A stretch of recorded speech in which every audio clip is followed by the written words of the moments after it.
Salam sehat sahabat, gimana kabarnya? Semoga senantiasa sehat selalu walaupun pandemi rasanya masih enggan untuk angkat kaki dari tanah air kita. Selamat bergabung kembali dengan program Ngobrol dengan Penulis edisi ketiga, sebuah program talk show untuk kita sama-sama selangkah lebih dekat mengenal penulis dengan karya dan buah pikiran mereka. Salam hormat, salam rahayu, saya Amelia Fitriani. Sahabat, perkembangan zaman rasanya bukan hal yang bisa dibendung ya. Pilihan yang hadir kemudian adalah apakah kita akan beradaptasi dengan perubahan itu ataukah kita mati perlahan akibat tergerus oleh zaman. Tentu pilihan yang paling rasional adalah beradaptasi dengan zaman ya, tentu dengan tetap mengukuhkan atau mempertahankan idealisme serta gagasan utama kita yang kita bawa dalam hidup begitu ya. Nah, bicara soal beradaptasi dengan zaman, rasanya semua aspek kehidupan perlu untuk beradaptasi dengan zaman, tidak terkecuali di dunia sastra. Kita akan membahas lebih jauh mengenai bagaimana cara beradaptasi dengan zaman di dunia sastra. Tapi sebelum itu saya tidak mau sendirian, saya mau mengundang rekan saya yang juga akan ikut dalam ngobrol bareng penulis ini. Ada Abang John, seorang wartawan senior yang juga sekarang sibuk menjadi pengajar nih. Halo Bang John. Halo Amel, apa kabar? Salam Kabar sehat. baik, salam sehat. Halo sahabat Oke. Satu Pena, apa kabar? Kita akan bahas apa nih Abang John? Beradaptasi dengan zaman, tapi di dunia sastra. Yep. Kita kali ini tetap akan berbincang-bincang dengan Bung Denny J.A. yang kemarin beberapa waktu itu sudah kita wawancarai beliau sebagai penulis. Kali ini kita mewawancarai, menggali lebih dalam dengan Bung Denny juga, tapi sebagai penulis sastra, lebih tepatnya sebagai penulis puisi. Lebih spesifik lagi penulis puisi esai ya. Wah, Bung Denny istilah adalah, yang menarik. ya itu istilah yang menarik, baru ya, dan sudah dikenal oleh banyak orang, bahkan sudah masuk kamus pula ya. Bung Denny adalah penggagas dari semua yang kita sebut gerakan puisi esai. Nanti kita akan gali dari Bung Denny, apakah ini sebuah inovasi baru atau meneruskan tradisi lama dari puisi-puisi lama atau bagaimana? Kita temui saja langsung kita temui langsung Bung Denny. Halo Bung Denny. Halo Bung John, salam sehat. Salam sehat. Salam sehat. Salam ini sehat. Tampilan Ustadz, apa tampilan adat, apa tampilan penyair atau apa ini? Ini gabungan semuanya mungkin Bung John, ya. Gabungan semuanya karena juga memang ini tradisi Melayu yang kuat nuansa agamanya, tapi kuat juga satu budaya songketnya berpadu jadi satu, jadilah kopiah ini. Mantap ini kayak datuk-datuk nih kalau di adat, kalau di daerah saya. Orang itu aksara adat mungkin ya, cuma saya nggak begitu paham sebenarnya ya berbicara soal itu. Kita akan bicara dengan Bung Denny. Sebenarnya Bung Denny bisa menceritakan nggak bagaimana itu lahirnya puisi esai? Konon ini adalah bayi kandung ya dari Bung Denny. Silakan Bung Denny bercerita. Oke, jadi saya mungkin mengurutnya dari riset yang dipublikasi oleh koran Washington Post. Judul risetnya itu dan beritanya adalah siapa yang membunuh puisi. Puisi akan segera menjadi makhluk langka. Nah, karena berita ini bersandar pada hasil survei yang dibuat oleh National Endowment. Ini survei yang dikerjakan bertahun-tahun ya, tapi oleh Washington Post dia ambil tahun 92, tahun 2002, tahun 2012. Nampak jelas di sana yang membaca puisi semakin sedikit. Di tahun 2002 sama pertanyaannya Bapak Ibu sekalian, di tahun ini Bapak Ibu apakah membaca minimal satu buku puisi? Di tahun 92 yang mengatakan membaca buku puisi minimal setahun satu buku dia baca itu di atas 20%. Tapi tahun 2012 terus menurun hingga hanya 6,7%. Dari data ya terlihat jelas yang membaca puisi pelan-pelan terus semakin menurun secara sistematik dari 92, 20%, terus menurun. Tahun 2012 tinggal 6,7%. Nah, LSI juga melakukan riset serupa, bertanya kepada pembaca, apakah Bapak Ibu tahun ini membaca sastra, diperluas lagi, minimal 1 buku saja, apakah itu novel, cerpen, puisi, drama. Yang menyatakan membaca, ya saya membaca, 1 buku minimal tahun ini, itu hanya 6%. Ketika ditanya lagi, apakah Bapak Ibu masih ingat siapa penulis bukunya dan judulnya?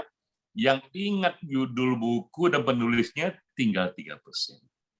Jadi clear, data di luar negeri, data di Indonesia, bahwa memang pembaca puisi semakin menurun. Karena itu judul di Washington Post itu cukup provokatif.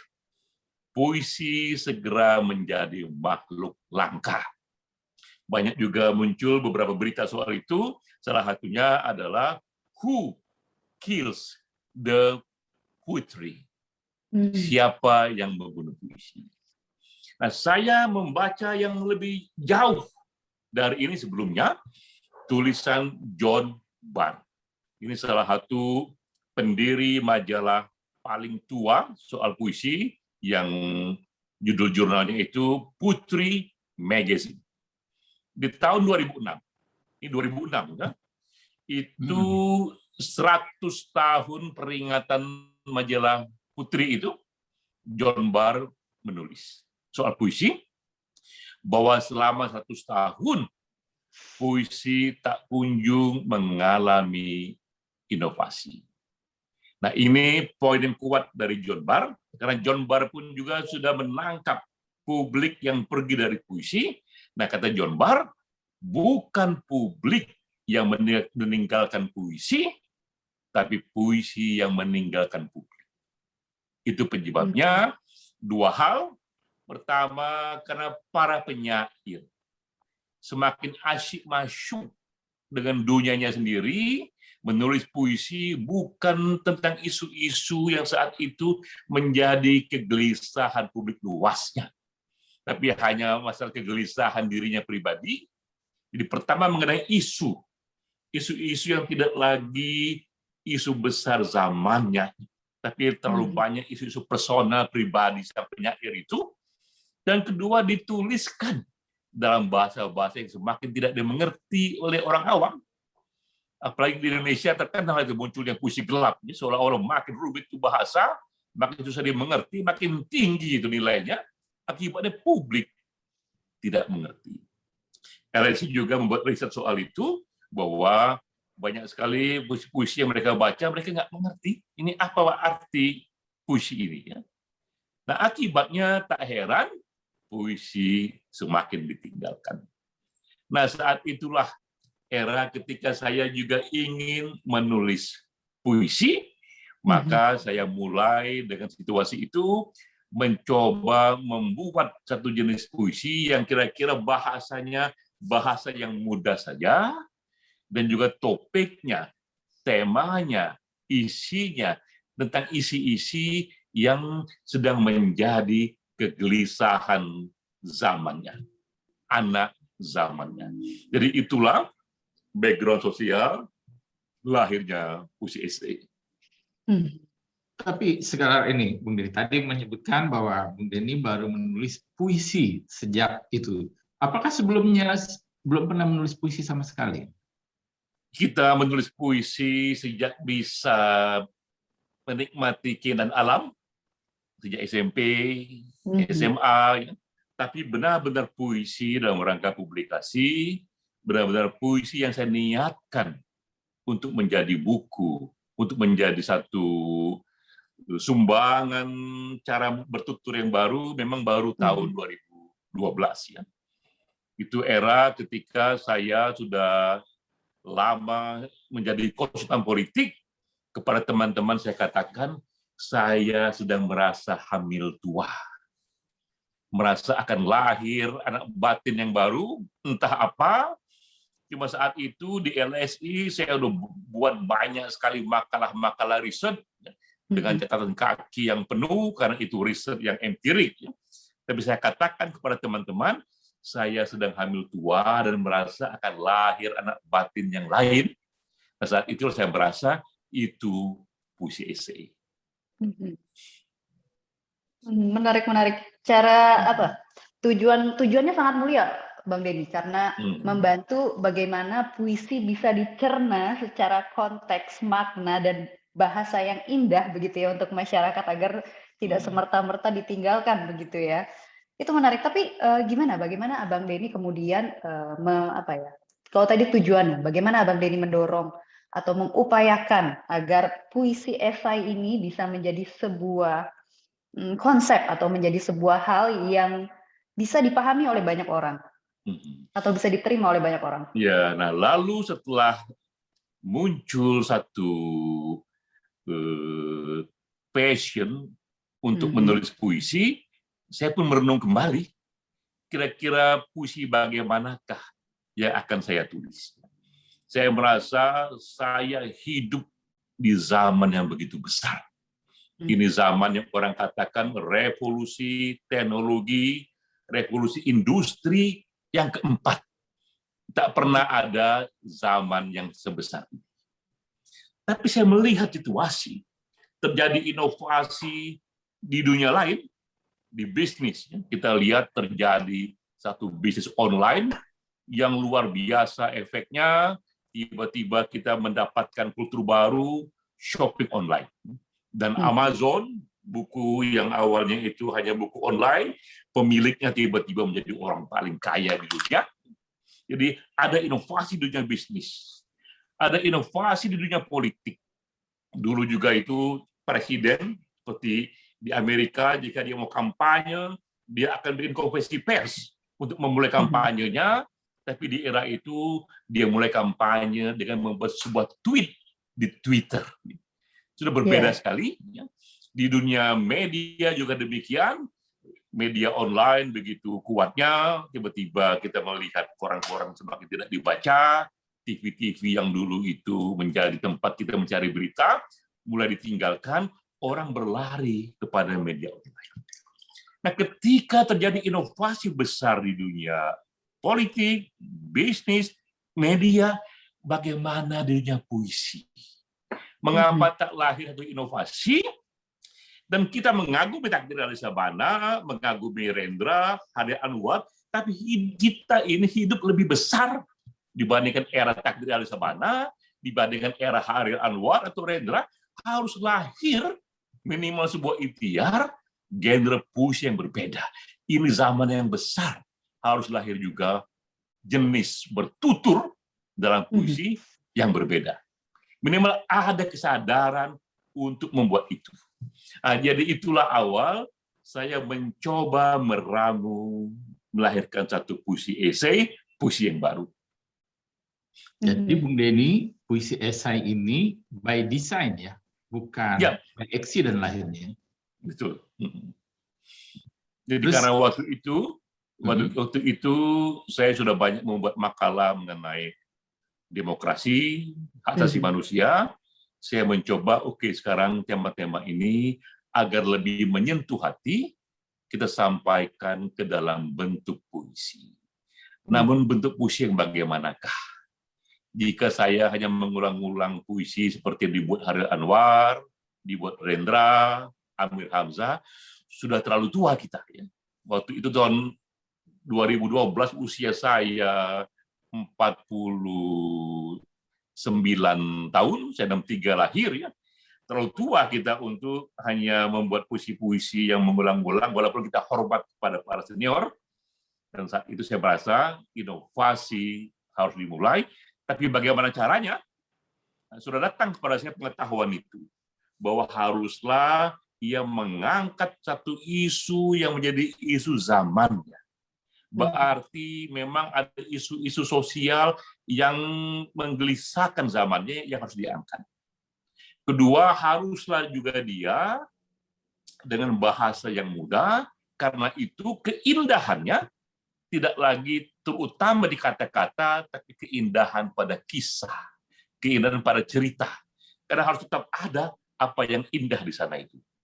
Nah, lalu terbayang oleh saya, oke, kalau begitu saya buatkan saja puisi yang panjang berkisah.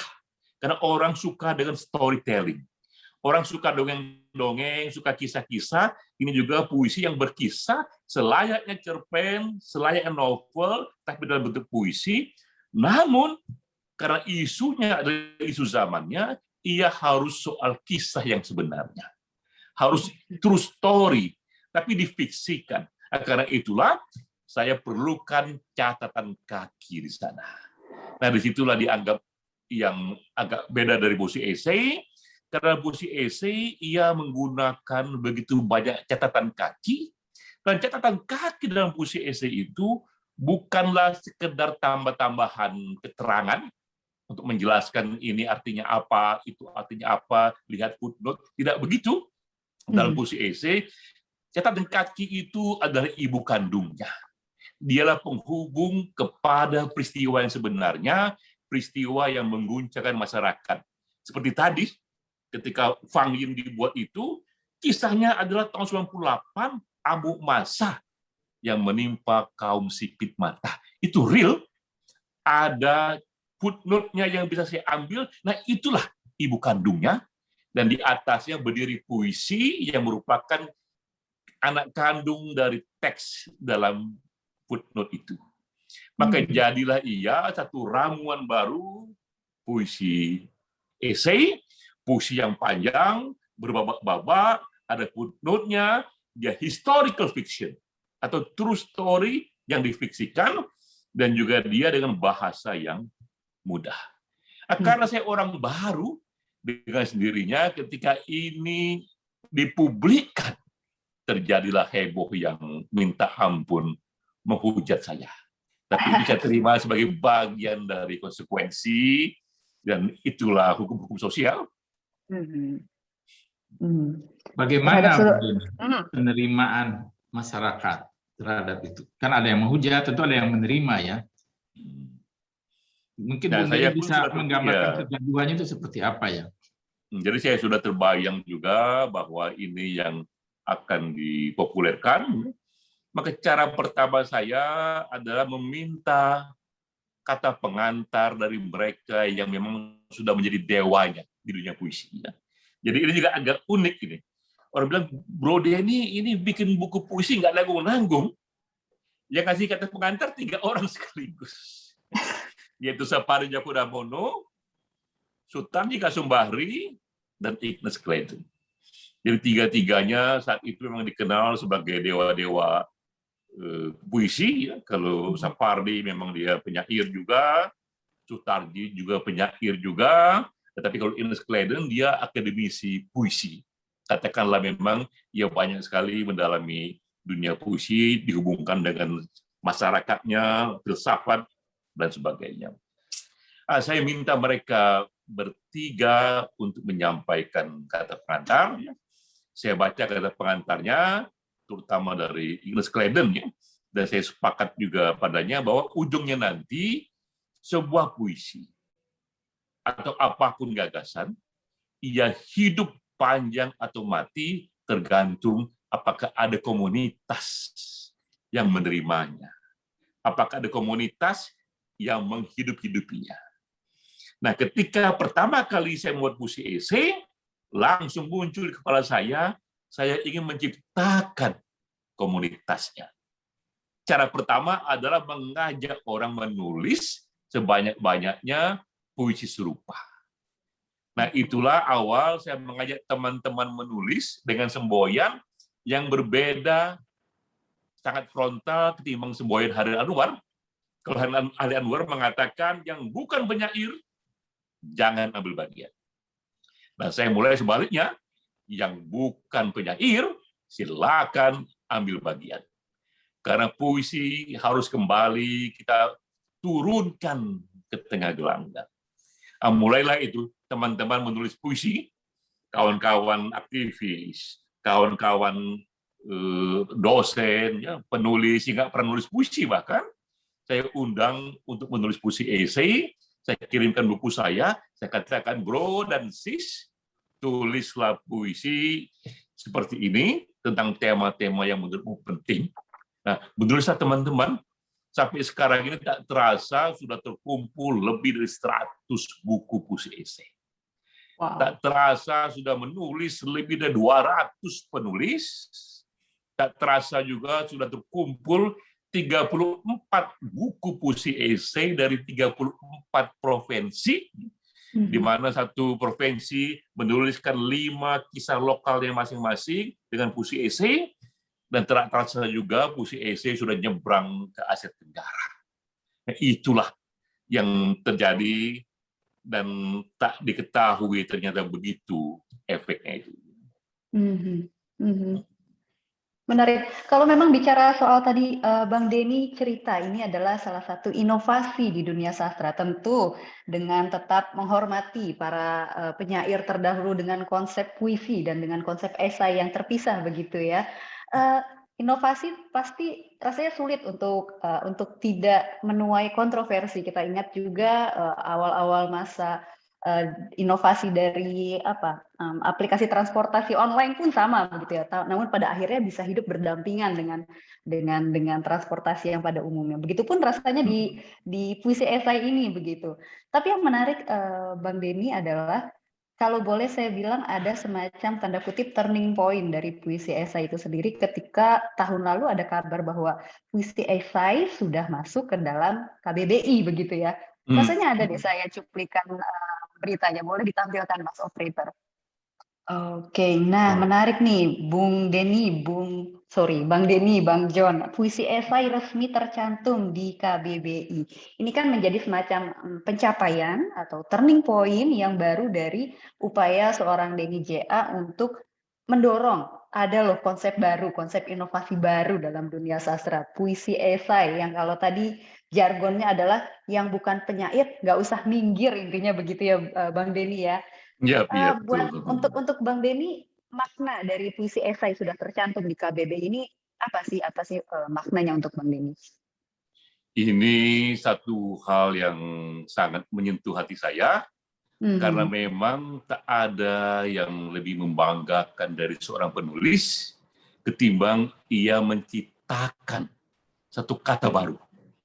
Tak hanya menulis, tapi ia menciptakan satu kata baru dan resmi diakui dalam kamus. Karena saya ingat, dulu itu saya juga membaca riset William Shakespeare, seorang penyair terkenal sekali yang hidup sekitar 500 tahun yang lalu. Ia pun dikenang karena saat itu ia juga ikut menciptakan kata baru dalam bahasa Inggris. Di era yang menulis puisi, banyak sekali ekspresi batin waktu itu yang belum ada katanya, yang belum ada bentuk kata yang menaungi perasaan ataupun paham dasar dari yang akan Shakespeare lakukan itu, sehingga ia ciptakan kata baru. Hingga hari ini kabarnya ya, dan saya lihat di Google itu, Shakespeare sudah dianggap menciptakan 420 kata baru yang sudah masuk dalam kamus bahasa Inggris. Itu era ketika memang bahasa Inggris belum sekompleks sekarang. Nah, saya datang di era sekarang, ketika bahasa Indonesia sudah begitu kayanya, baik kata dari tradisi Indonesia sendiri, ataupun kata yang banyak mengadopsi dari kata-kata dari luar negeri. Namun jika bisa seorang penulis menyumbangkan satu kata baru dan masuk kamus bahasa Indonesia, itu sebuah pencapaian. Karena apa? Karena pastilah panitia dalam KBBI itu, ketika ia memasukkan sebuah kata, ia pun membuat satu riset bahwa kata baru hanya bisa masuk kamus, misalnya jika ia sudah sangat luas digunakan, juga sudah digunakan oleh berbagai segmen, juga oleh berbagai segmen itu, kata itu berarti yang relatif sama. Barulah ia menjadi kata baru. Nah, ketika ia masuk dalam KBBI itu tahun 2020 ya. Sementara Bu CEC saya ciptakan tahun 2012, berarti 8 tahun itu Bu CEC mengembara dulu di berbagai tempat, dihujat sana, dihujat sini. Itu buku tentang Bu CEC pernah dibakar di sini, dibakar di sana. Pernah ada juga malam puisi di Jogja itu yang judulnya itu Malam Menghujat Denny J.A. ya. Di sana juga buku tentang saya, itu buku tentang 33 tokoh dibakar di sana. Pro dan kontra, minta ampun luasnya. Ketika saya mengampanyekan untuk menulis Bu CEC di 34 provinsi, muncul gerakan demonstrasi di berbagai tempat agar para penulis jangan mau menulis Bu CEC. Yang tak mereka sadari, semua pro kontra itu justru menambah frekuensi banyaknya Bu CEC dibicarakan, ya, yang justru menambah input kepada panitia kamus untuk melihat bahwa benar kata ini sangat banyak dibicarakan, terlepas pro dan kontranya. Karena itu ia layak diberikan singgasana menjadi kata baru dalam Kamus Bahasa Indonesia. Nah, itu yang membuat saya senang. Karena merasa sebagai penulis, sangat jarang sekali penulis yang menyumbangkan satu kata baru untuk masuk dalam kamus resmi. Begitu, Sisa Amelia. Luar biasa. John. Ya. Nah, saya akan menarik mundur sedikit nih, Bung Denny. Tadi kan disebutkan bahwa puisi esai ini adalah sebuah inovasi dalam sastra di Indonesia. Ya. Mungkin Bung Denny bisa bercerita bahwa bagaimana proses kreatif lahirnya buku Atas Nama Cinta itu kan 5 puisi esai sekaligus ya. Apakah itu sebuah pekerjaan ringan atau berapa lama menulisnya, bagaimana tahap-tahapannya? Saya sih pernah mendengar cerita ini dari Bung Denny sendiri, tapi saya ingin Bung Denny menceritakannya lagi dalam wawancara ini agar publik lebih tahu ya. Silakan. Jadi memang saya selalu mulai dengan endapan batin. Karena saya percaya betul bahwa apapun yang meletup, pertama-tama dia meletup dulu dari batin kita. Gagasan mengenai akan saya tuliskan sebuah bentuk puisi itu sudah lama mengendap. Tapi itu juga lama saya endapkan, saya bawa tidur, saya bangun, saya renungkan kembali, saya bawa tidur kembali, dan saya berreka-reka kira-kira apakah bentuk yang paling pas untuk saya lahirkan itu, dan ketemu berbagai platformnya dulu. Jadi kriterianya saya temukan dulu, bahwa pertama, bahasanya harus mudah. Jadi saya buat dulu kerangkanya, karena ini puisi by design. Ya. Yang oleh Sutarji dikatakan ini puisi pintar. Ya. Untuk dia katakan beda dengan puisi bodoh, itu bahasa Sutarji. Karena dia memberikan pengantar untuk ini. Jadi saya buat dulu kerangkanya bahwa bahasanya harus mudah. Jika dibaca bahkan oleh anak SMP pun, dia harus mengerti. Kedua, isunya jangan hanya isu pribadi, tapi isu yang punya nilai sosial. Jika si A jatuh cinta pada si B, itu belum puisi esai. Dia menjadi puisi esai ketika si A jatuh cinta pada si B, tapi si A itu Islam garis keras, si B itu Ahmadiyah. Ketika dia mau jatuh cinta, yang berdua pasangan ini sepakat, tapi ayah mereka ternyata saling memusuhi. Dan ternyata satu masjid Ahmadiyah dibakar oleh komunitas ayah yang tadinya itu Islam garis keras. Baru jadi puisi esai. Jadi kedua kriterianya adalah dia haruslah isu sosial. Tapi kalau pertama ada isu sosial, bisa saja ini kisah yang tanpa manusia, orang nggak tersentuh dengan semata isu sosial, karena itu juga dia harus dipotret dalam sisi personal yang seringkali dia berupa kisah cinta. Karena itu juga dalam 5 puisi esai saya itu selalu saya selipkan kisah cinta, karena kata orang kalau nggak ada cintanya Bro Denny nggak rame. Itu walaupun secara sosial itu minta ampun dia memberi inspirasi, kagak ada cintanya kagak rame. Kira-kira bahasa populer gitu. Jadi saya masukkan juga di sana, dia punya kisah cinta. Yang keempat tadi, dia harus berbabak-babak karena saya ingin ia menjadi storytelling. Ia menjadi kisah yang kira-kira ada naik turunnya, perubahan karakter di sana yang secara normal. Yang kelima, karena saya juga waktu itu seorang peneliti, seorang PhD, saya ingin ini seperti makalah, banyak footnote-nya, banyak catatan kakinya, itu seperti yang saya buat di Fangyin itu footnote tentang bagaimana kisah kaum sipit mata itu menjadi target amuk massa, saya kisahkan sejak zaman kolonial. Jadi satu kata amuk massa ada footnote, catatan kakinya minta ampun panjangnya, sehingga dibelah-belah di berbagai halaman supaya masuk semua itu ya. Nah, 5 itulah yang awalnya menjadi platform saya. Jadilah itu draft pertama puisi esai. Nah, apa yang saya kerjakan kemudian, itu puisi saya sebarkan kepada teman-teman. Baik teman-teman sastrawan, teman-teman intelektual, teman-teman aktivis, saya minta mereka baca ini. Tolong baca juga dapat ini. Ya, John juga dapat ya. Dan berikan saya input. Nah, datanglah itu input, mulai dari kalangan sastrawan, aktivis, intelektual, berbagai macam inputnya itu, termasuk juga input saya berikan kepada para dewa-dewa sastra, kepada Sapardi Djoko kepada Ines Kleden, soal nama pun juga berapa kali berubah itu ya. Ada yang mengatakan, Pak Denny, bagaimana ini namanya puisi naratif saja, karena ia adalah bernarasi. Atau Pak Denny, bagaimana ini puisi jurnalistik, karena banyak sekali sumber-sumber berita dari koran, macam-macam bentuk ini ya, bentuk sarannya.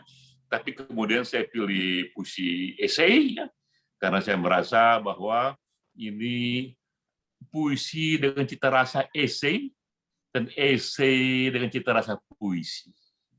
Dan tentu saja apapun yang kita pilih akan tetap menjadi pro dan kontra, dan tetap saja puisi esai menjadi judulnya. Nah, saya ingat sekali, terakhir ini saya edit. Setelah teman-teman memberi inputnya, satu puisi itu saya editnya, saya mengambil air wudhu. Jadi ini ada ritual pribadi. Jadi ketika saya putar Fangyin, saya katakan, saya niatkan, ini saya mau edit terakhir, saya ambil air wudhu. Lalu saya doa dalam hati, saya katakan, ya Tuhan, bimbing tangan saya, kerjakan apa yang bisa, gerakkan tangan saya, agar ini menjadi puisi yang panjang riwayatnya. Selesai. Puisi itu. Hari berikutnya, puisi kedua, edit terakhir, bukan edit sebelum-sebelumnya, karena ini diedit berkali-kali, kembali saya ambil air wudhu, dan saya doa yang sama lagi, dan itu saya kerjakan. Jadi ini ada kisah juga di balik proses kreatif ini, betapa puisi ini terakhir diedit dengan air wudhu. Jadi begitu kira-kira Bung John dan Miss Amelia. Diedit dengan air wudhu, tapi intinya adalah puisi dengan rasa esai, esai dengan rasa puisi tanpa mengurangi maknanya sama sekali, begitu ya, Bang Denny ya. Tapi menarik juga karena apa ya, upaya Bang Denny untuk bisa mendorong sebuah konsep baru, konsep sastra baru, puisi esai ini. Tadi Bang Denny udah cerita, tidak semudah membalikan telapak tangan dengan kontroversi di sana-sini, hujatan di sana-sini tentunya kan, dan proses kreatif yang tidak mudah begitu ya. Tapi pada akhirnya tidak sedikit juga yang mengakui ataupun memberikan apresiasi kepada konsep puisi esai yang Bang Denny J.A.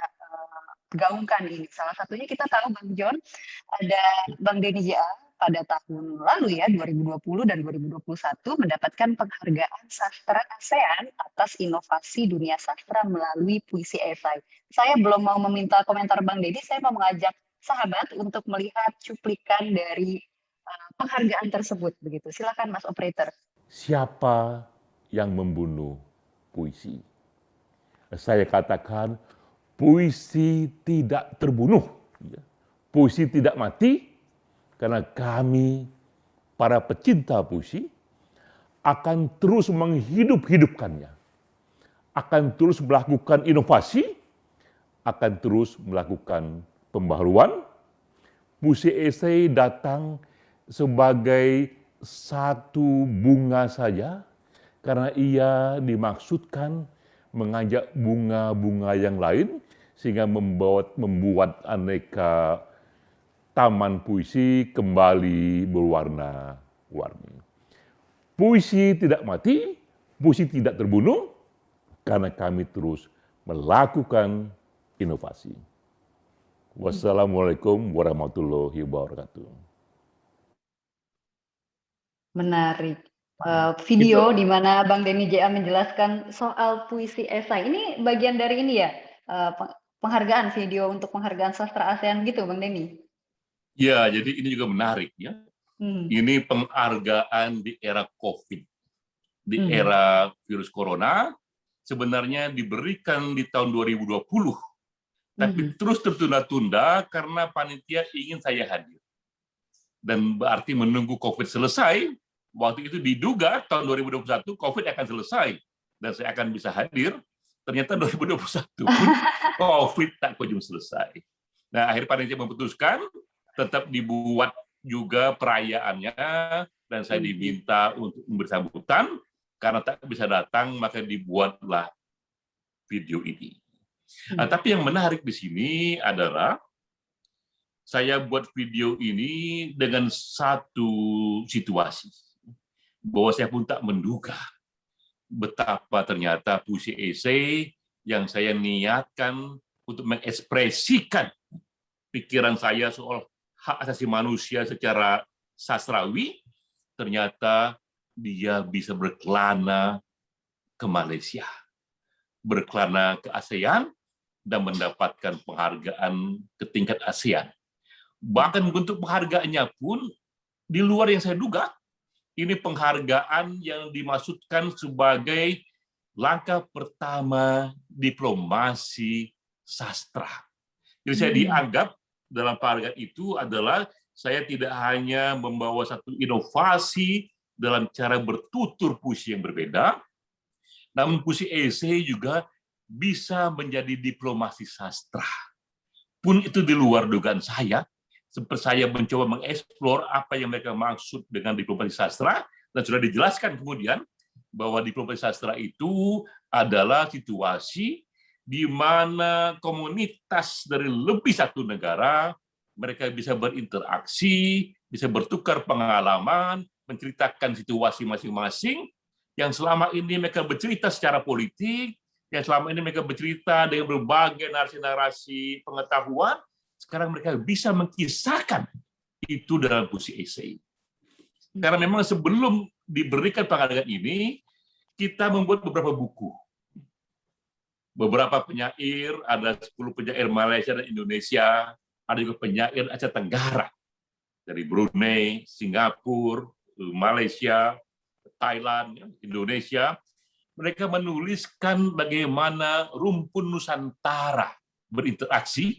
Dulu belum ada negara-negara itu, Indonesia belum ada, Malaysia belum ada, yang ada Nusantara.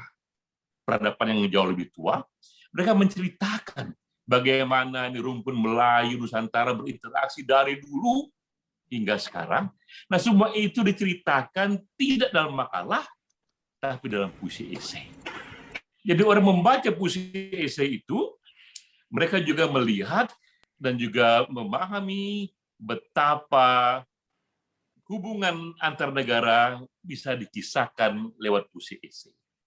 Nah, itulah yang menambah nilai penghargaan ini karena dianggap sastra pun ke tingkat diplomasi sastra.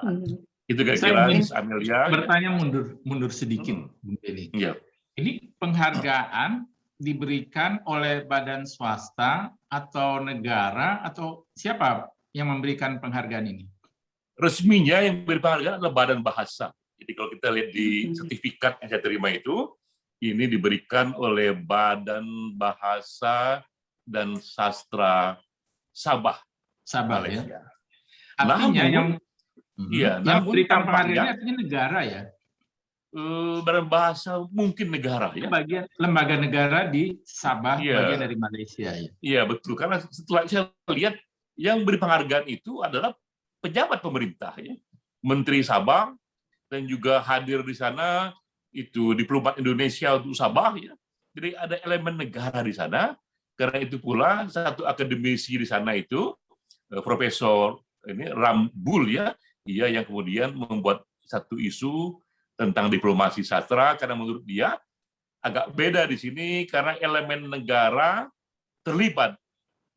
Negara itu elemen dua negara, yaitu diplomat dari Malaysia dan diplomat dari Indonesia, dua-duanya hadir dalam penghargaan ini.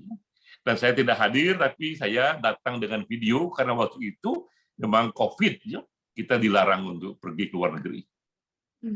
Artinya, apakah bisa dikatakan Bung Denny itu adalah warga negara Indonesia yang menerima penghargaan sastra dari negara Malaysia? Apa sebelumnya Mungkin, pernah ya, ada? saya nggak tahu pasti ininya. Badan bahasa itu tampaknya memang gabungan antara elemen pemerintah dan juga ada elemen civil society-nya itu di sana, ya. Nah, Bung Denny menafsirkan ya, penghargaan itu sebagai apa? Keberhasilan puisi esai diterima oleh khalayak luas, ya, atau keberhasilan pribadi yang seperti tadi di koran, wajahnya muncul misalnya, itu menyenangkan hati. Bagaimana Bung Denny mengapresiasi penghargaan ini? Ya, saya melihat bahwa gagasan awal dari puisi esai ini meluas dan diterima sebagai satu cara bertutur yang berbeda, yaitu ia menjawab kritik yang tadi datang dari Washington Post, yang datang dari Putri Magazine, bahwa puisi semakin ditinggalkan karena ia membawa isu yang tidak lagi menjadi gema masyarakatnya dengan bahasa yang rumit, ya. Puisi esai mencoba menjawab itu yang awalnya hanyalah lahir di kepala saya, tapi dengan penghargaan ini yang didahului oleh berbagai buku-buku lain sebelumnya, saya merasa oke, kalau begitu inovasi ini mulai diterima, walau diterima dalam komunitas yang terbatas. Jadi ini saya anggap sebagai satu test case bahwa rencana ikhtiar budaya istihad yang kita buat di dunia puisi nampaknya tumbuh dan diterima. Itu kira-kira Bung John. Ya, tapi saya pengen tahu nih Bung Denny, ya, kalau misalnya sebuah lagu atau film diterima dan dikembangkan di negara lain, itu mungkin ada medianya, televisi, radio yang menyiarkan lagu itu, sehingga negara tetangga menjadi senang dan ikut menciptakan lagu yang genrenya sama. Ya. Tapi bagaimana ceritanya bahwa puisi esai itu sampai ke Malaysia dan diterima di sana? Bahkan sebenarnya juga Singapura, Filipina, Thailand, Vietnam, dan Australia. Nah, bagaimana kisah puisi itu menyeberang naik kapal ke sana dan diterima dan diapresiasi pula gitu? Bagaimana ini itu hebatnya ceritanya? puisi ini. Jadi puisi bisa sampai ke negara lain tanpa naik pesawat terbang. Jadi tanpa puisi itu membuat paspor.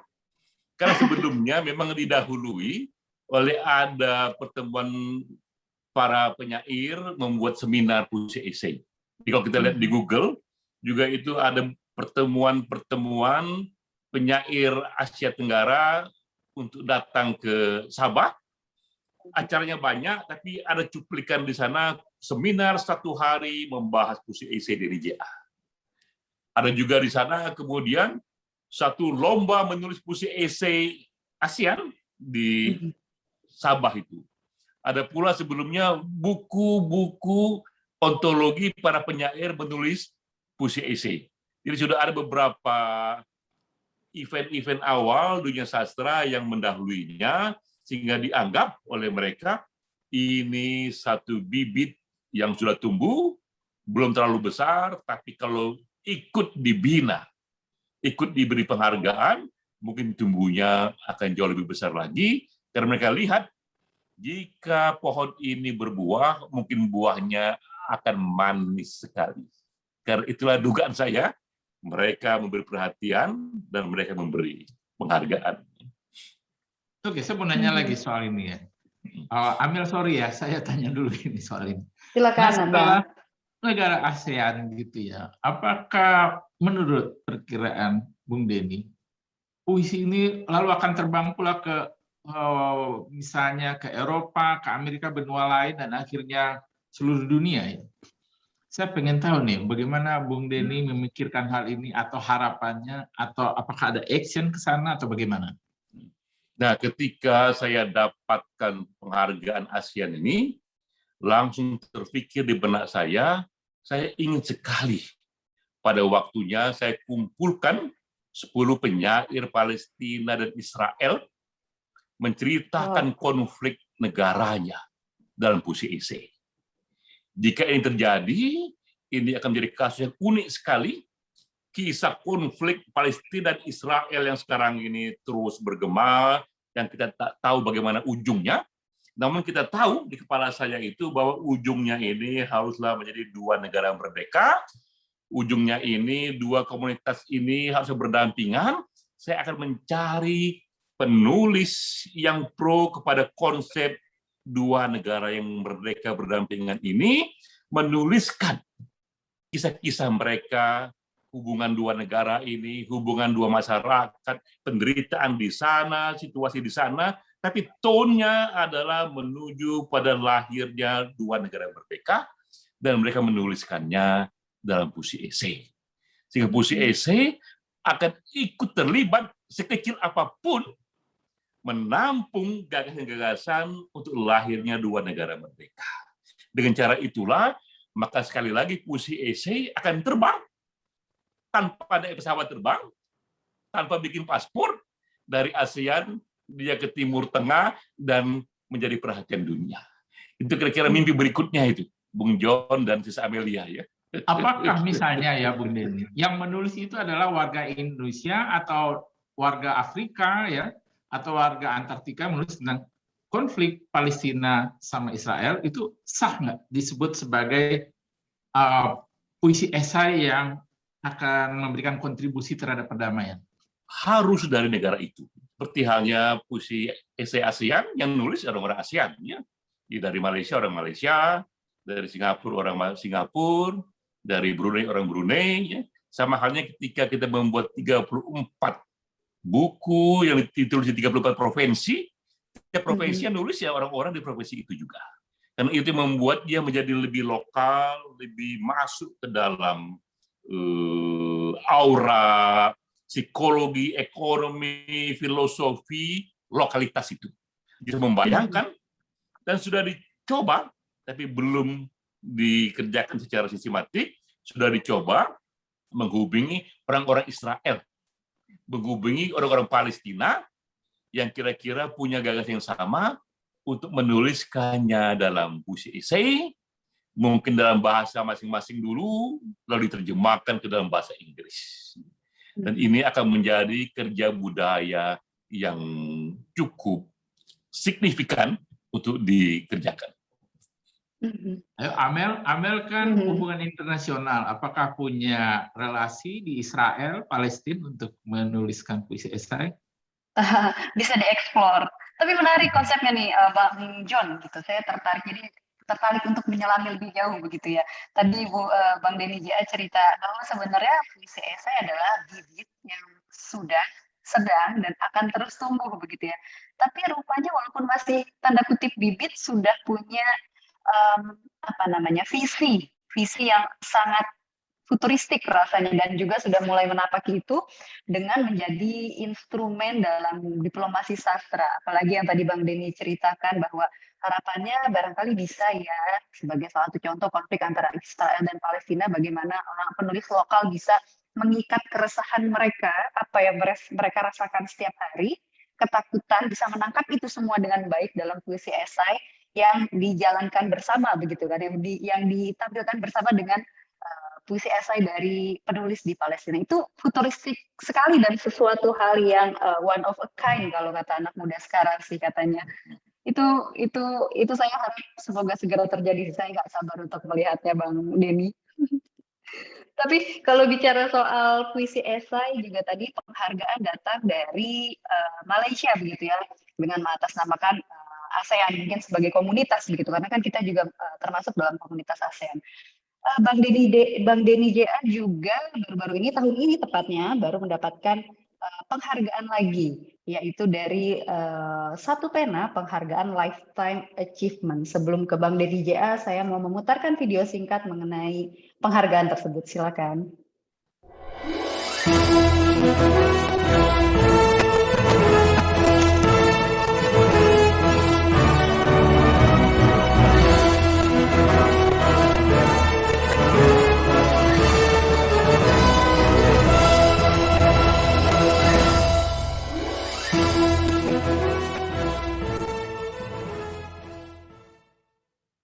Sahabat, Wah.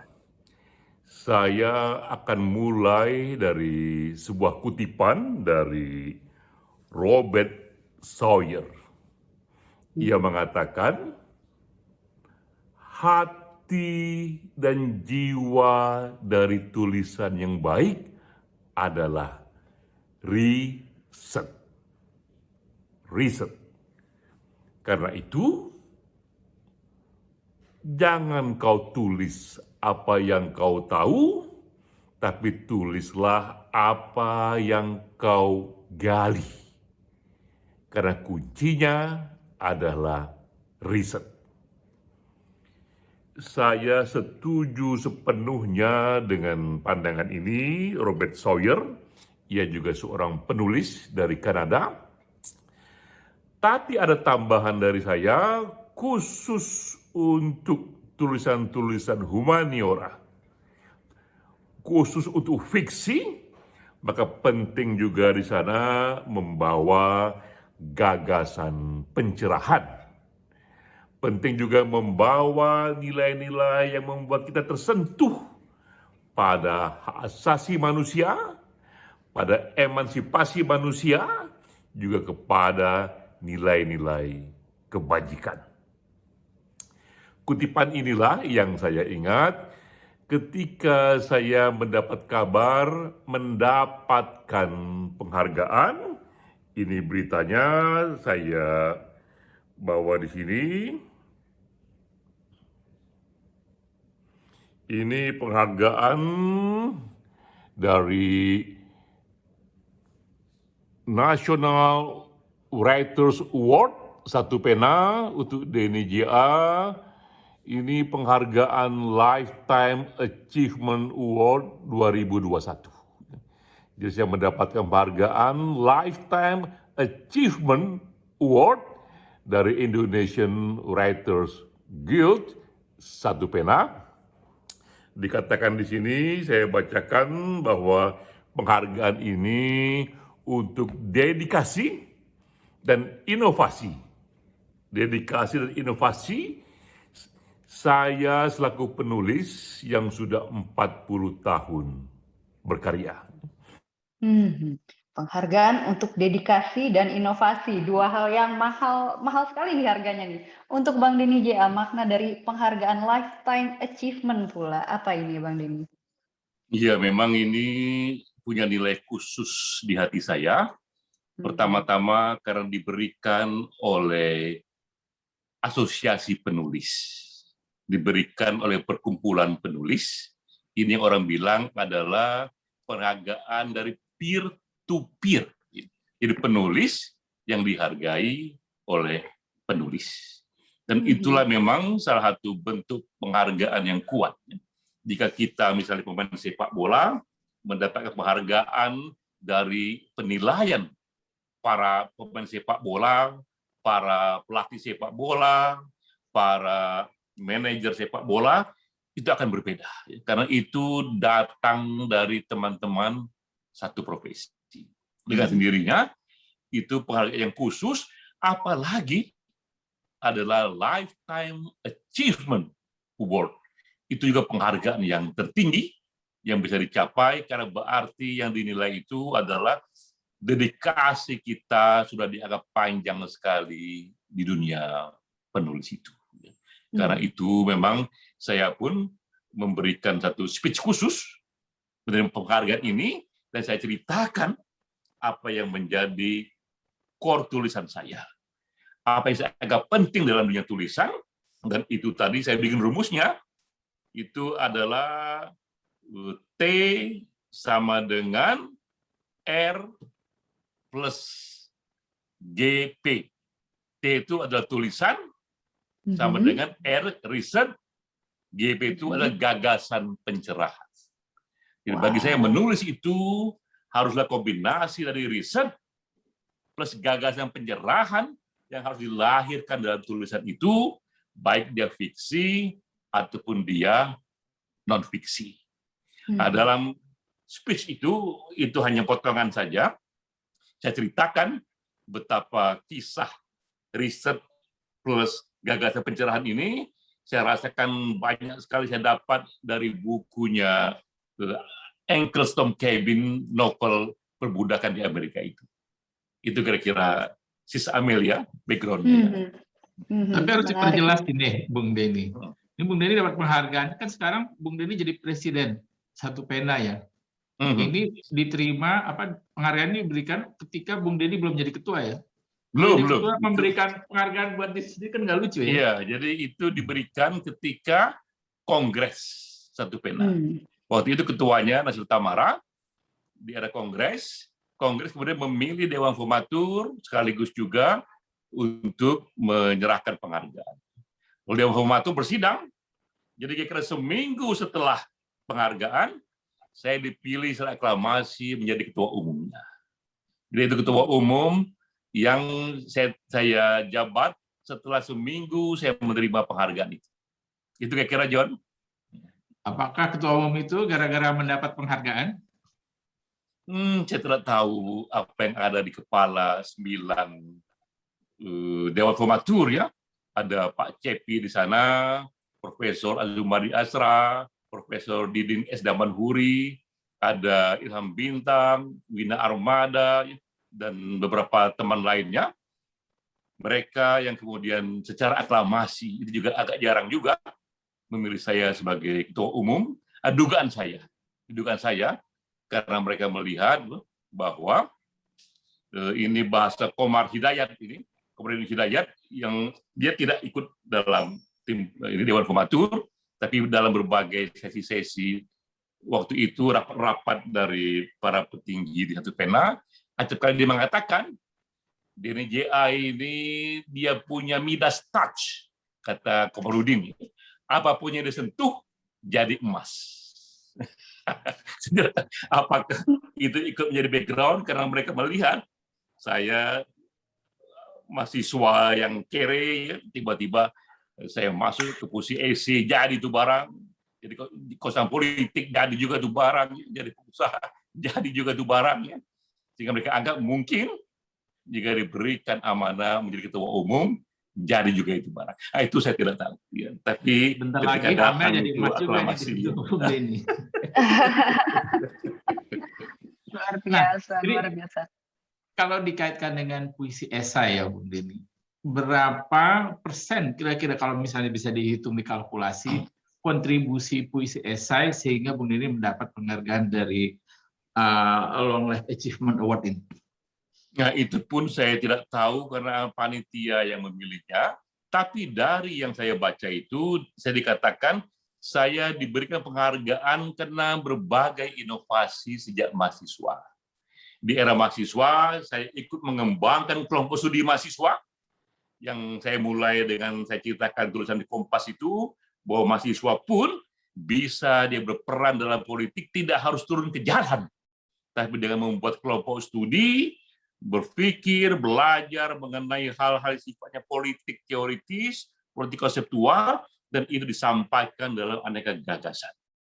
Kelompok studi pun kemudian menjadi tren, dimulai dengan Kompas, mengangkatnya 3 hari, dan John sama saya juga terlibat di sana, kita ada kelompok studi proklamasi, yang dianggap juga ini salah satu kelompok yang memulai tradisi kelompok studi. Jadi pertama itu inovasi di dunia kelompok studi, kedua, inovasi di dunia survei opini publik. Saya datang membawa konsultan politik, LSI dianggap konsultan politik pertama karena ia mengawinkan politik praktis dengan ilmu pengetahuan. Ini orang bertarung menggunakan riset. Jika dulu orang bertarung itu hanya dengan satu feeling dan ideologi ataupun dengan satu gagasan yang mereka hayalkan diterima, sekarang mereka bertarung dengan riset, dengan angka-angka survei, saya juga dianggap membawa tradisi pesan politik itu, sehingga sekarang ini hampir tidak ada orang-orang maju di pilkada, di pilpres tanpa survei. Dan saya pun dianggap ikut membuat inovasi itu. Nah, ketiga, inovasi di dunia puisi esai. Keempat, inovasi di dunia NFT. Jadi mungkin kalau ada 4 inovasi, sumbangan puisi esai 25%-nya. Kalau 4 inovasi itu yang dihitung ya. Rata-rata 25%. 25% saja sudah sumbangsinya luar biasa nih rasanya ya. Dan kalau bicara barangkali kita ke pertanyaan penutup ya, Bang John ya, karena Ya, sudah terasa cukup ini nih. Kalau ngobrol dengan Bang Denny JA waktu itu rasanya terbuangnya tidak terasa begitu ya, Bang Denny. Tadi kan Bang Denny sudah memulai dengan inovasi. Kalau dalam kali ini konteksnya adalah puisi esai itu sendiri. Dan Bang Denny juga bukan hanya inovasi buat, sudah dibiarkan begitu saja, nggak begitu ya. Mengajak penulis lain, ayo kita buat puisi esai seperti ini, konsepnya, term and condition-nya seperti ini, begitu. Tujuannya seperti ini. Ke depan apa yang akan Bang Denny lakukan untuk bisa menjadikan, kalau tadi Bang Denny bilang puisi esai ini sebenarnya masih bibit yang sedang bertumbuh. Bagaimana Bang Denny berusaha untuk kedepannya menumbuhkan bibit ini agar semakin kokoh. Apalagi Bang Denny orang yang cukup punya pengalaman untuk bisa memajukan inovasi begitu, bukan hanya membuat tapi memajukan inovasi itu. Dalam konteks puisi esai sendiri, apa yang akan Bang Denny lakukan ke depan? Nah, saya ingin melompat selanjutnya karena juga membaca riset bahwa terjadi tren perubahan perilaku warga negara, perubahan perilaku pembaca dari teks ke audio visual. Orang semakin tidak membaca teks, tapi semakin mencari audiovisual. Jika ada informasi dia dalam bentuk teks, dia akan ditinggalkan jika ada alternatifnya dalam bentuk audio visual. Ada riset mengenai ini, bahwa cenderung terutama generasi milenial, mereka cenderung lebih suka kepada audiovisual. Nah, karena itulah ini langkah besar berikutnya. Saya akan menerjemahkan puisi-puisi esai itu menjadi film-film layar lebar. Tadi saya ceritakan bahwa kita sudah membuat 34 buku puisi esai dari 34 provinsi. Yang satu buku itu berisi 5 local wisdom, 5 kisah-kisah menarik tentang provinsi itu yang dituliskan dalam puisi esai. 34 buku itu sudah dipilih satu puisi esai dan satu puisi dari satu buku menjadi 34 skenario film. Sekarang ini 34 skenario film itu sudah jadi. Jadi dikerja dalam waktu 2 tahun, sekitar 10 orang terlibat menerjemahkan 34 puisi esai dari 34 provinsi menjadi 34 skenario film. Itu sudah jadi, dan itulah yang sekarang ini akan kita ubah menjadi film. Tapi dunia bioskop juga sudah berubah. Bioskop juga tak lagi banyak dikunjungi, orang cenderung menonton bioskop di rumah-rumah melalui Netflix, melalui Amazon Prime, melalui HBO Go, dan OTT lainnya. Nah, sekarang ini saya di masa awal ingin bekerja sama dengan mereka, memfilmkan kisah-kisah lokal Indonesia dari Aceh sampai Papua dalam bentuk film, sehingga nanti jika orang ingin membaca batin Indonesia dari Aceh sampai Papua, dia cukup menonton serial film ini.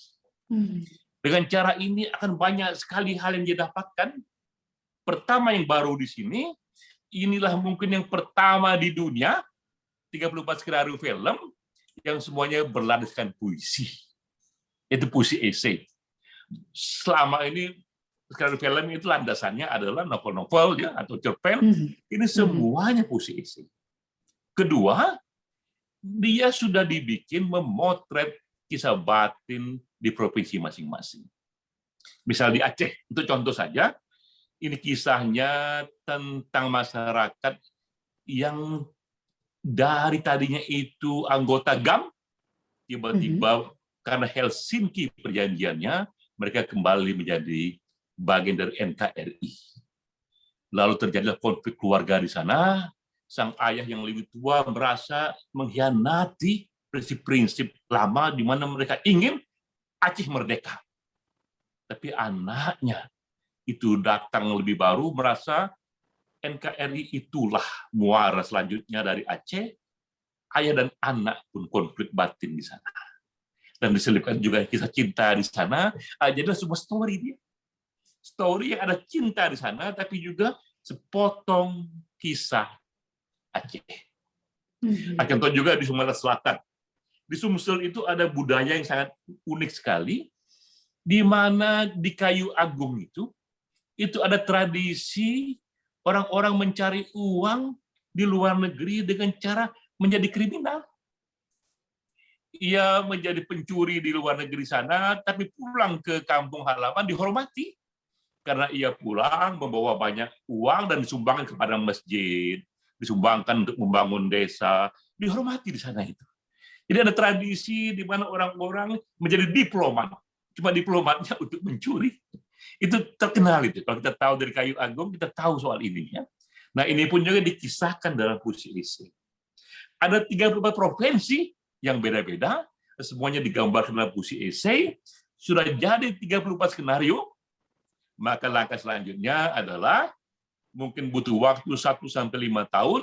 Mudah-mudahan 34 puisi esai ini yang sudah menjadi 34 skenario bisa sama-sama kita menontonnya di Netflix atau di Amazon Go, tapi bentuknya sudah menjadi film.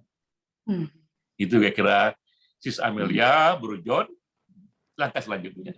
Seru-seru, menarik. Bagaimana seorang Denny J.A. memvisionerkan gimana caranya untuk menghidupkan puisi esai, apalagi dengan konteks perkembangan di era digital seperti ini, harus tetap related dengan perkembangan zaman, begitu ya. Oke, terima kasih banyak Abang Denny J.A. Kita sudah di penghujung talk show, begitu ya Abang John ya? Ya, udah 1 jam 7 menit ini. Terima kasih juga ini Sis Terima kasih Amelia, banyak Abang Denny J.A. Bung John, juga teman-teman yang beracara ini. Salam sehat. Salam sehat. Salam sehat. Salam sehat Sahabat tentunya yang Pena semua, sampai jumpa, salam sehat, sampai kita bertemu dengan topik yang lain. Terima kasih banyak, salam sehat. Sampai jumpa.